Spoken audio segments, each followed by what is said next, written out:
Hello friends, welcome to my general study web series. और आज की इस वीडियो लेक्चर में हम बात करेंगे राज्य व्यवस्था से संबंधित विषय के बारे में। आज हम इस वीडियो लेक्चर में जानेंगे कि किसी एक राज्य में या देश में व्यक्तियों के कितने प्रकार होते हैं, लोगों के कितने प्रकार होते हैं। हम जातीय, धर्म या किसी और संदर्भ में नहीं पढ़ेंगे, हम इस संदर्भ में पढ़ेंगे कि राज्य व्यवस्था से संबंधित जो नागरिक होते हैं, विदेशी होते हैं, तो इस प्रकार के जो व्यक्ति होते हैं, व्यक्तियों की कितनी श्रेणियाँ होती हैं।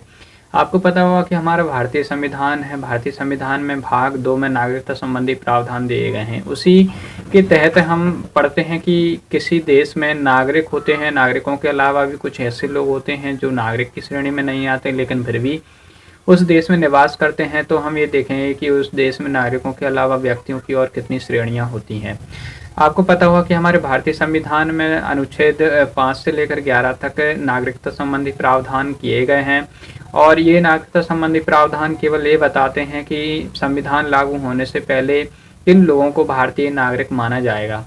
हमारे संविधान में जो 5 से 11 तक जो अनुच्छेद दिए गए हैं वो यह नहीं बताते हैं कि संविधान के बाद भारत में आने वाले या भारत में शामिल होने वाले लोगों की नागरिकता क्या होगी। इससे संबंधित प्रावधान बनाने का या फिर विधि बनाने का कार्य संसद के पास सौंपा गया है। संसद विधि बनाकर नागरिकता संबंधी प्रावधान कर सकती है। तो इसको देखते हुए संसद ने 1955 में नागरिकता संबंधी प्रावधान एक अधिनियम भी बनाया था, आपको पता होगा। हम बात कर रहे हैं कि नागरिक के अलावा और कौन कौन से वर्ग होते हैं जो किसी एक राज्य में हमको देखने को मिल सकते हैं। तो हमें मुख्य रूप से 4 प्रकार के लोगों की श्रेणी देखने को मिलती है।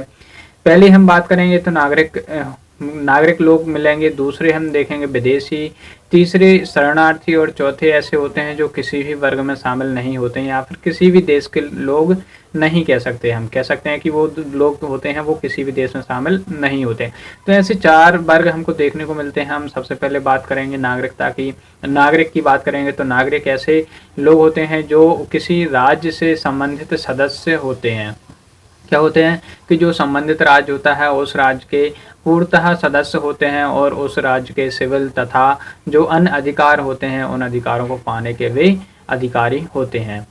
इन नागरिकों को जो संविधान में प्रदत्त सभी मौलिक अधिकार हैं वो दिए जाते हैं और उनको पूर्णतः राज्य के द्वारा सुरक्षा की जो प्रतिबद्धता रहती है या फिर कह सकते हैं सुरक्षा के जितने भी मापदंड होते हैं वो उनको प्राप्त होते हैं।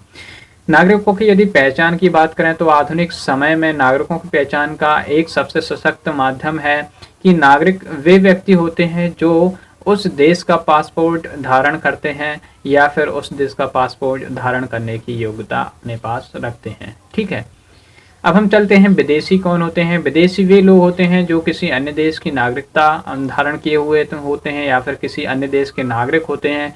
इनको अपने देश में नागरिकों से या फिर ऐसा कह सकते हैं कि यदि हम पूरे देशों को एक साथ मिलाकर देखें तो विदेशी वे लोग होते हैं जिनको नागरिकों से अलग अधिकार प्राप्त होते हैं या फिर जो नागरिकों को जो अधिकार प्राप्त होते हैं वो अधिकार विदेशियों को सीमित स्तर तक प्राप्त होते हैं। आपको पता होगा कि भारतीय संविधान में हमारे भारतीयों को जो अधिकार प्रदान किए गए हैं उनमें से कुछ सीमित अधिकार ही विदेशियों को प्राप्त किए हुए हैं। जैसे कि हम देखें तो अनुच्छेद 19 के जो स्वतंत्रता संबंधी अधिकार हैं वो विदेशियों को प्राप्त नहीं है और जो अनुच्छेद 22 है उसमें ही विदेशियों को अधिकार प्राप्त है और अनुच्छेद 21 जीवन जीने का अधिकार भी विदेशियों को प्राप्त है, लेकिन सभी अधिकार विदेशियों को प्राप्त नहीं है। और देखें तो यहाँ पर 2 विदेशी आते हैं, 2 प्रकार के विदेशी आते हैं। एक आते हैं शत्रु देश के और दूसरा आता है मित्र देश का। शत्रु देश और मित्र देश में अंतर इतना होता है कि जो मौलिक अधिकार होते हैं, मौलिक अधिकारों में विदेशियों को अनुच्छेद 22(3) के तहत जो सुरक्षा प्रदान की गई है वह सुरक्षा विदेशी देश के जो नागरिक होते हैं उनको प्रदान नहीं की गई है। अब हम देखें तो एक जो तीसरा वर्ग आता है शरणार्थी वाला वर्ग।